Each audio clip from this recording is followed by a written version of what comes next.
رسول اللہ صلی اللہ علیہ وآلہ وسلم کی پیاری پیاری حدیث مبارکہ۔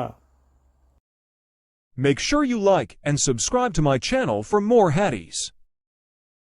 امام مالک رحمۃ اللہ علیہ نے ابو زناد سے خبر دی، ان سے اعرج نے، ان سے ابو ہریرہ رضی اللہ عنہ نے، کہ رسول اللہ صلی اللہ علیہ وسلم نے فرمایا کہ اگر مجھے اپنی امت یا لوگوں کی تکلیف کا خیال نہ ہوتا تو میں ہر نماز کے لیے ان کو مسواک کا حکم دے دیتا۔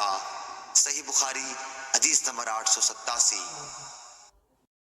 ابو زحا نے، ان سے مسروق نے، ان سے عائشہ رضی اللہ عنہا نے بیان کیا کہ جب سورہ بقرہ کی تمام آیتیں نازل ہو چکی تو نبی کریم صلی اللہ علیہ وسلم باہر تشریف لائے اور فرمایا کہ شراب کی سوداگری حرام قرار دی گئی ہے۔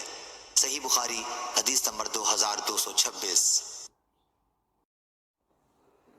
لیث نے بیان کیا، ان سے یونس نے، ان سے ابن شہاب نے، کہ سعید بن مسیب نے بیان کیا کہ ان سے ابو ہریرہ رضی اللہ عنہ نے بیان کیا کہ میں نے خود نبی کریم صلی اللہ علیہ وسلم کو یہ فرماتے سنا کہ سامان بیچتے وقت دکاندار کے قسم کھانے سے سامان تو جلدی بک جاتا ہے، لیکن وہ قسم برکت کو مٹا دینے والی ہوتی ہے۔ صحیح بخاری حدیث نمبر 2087۔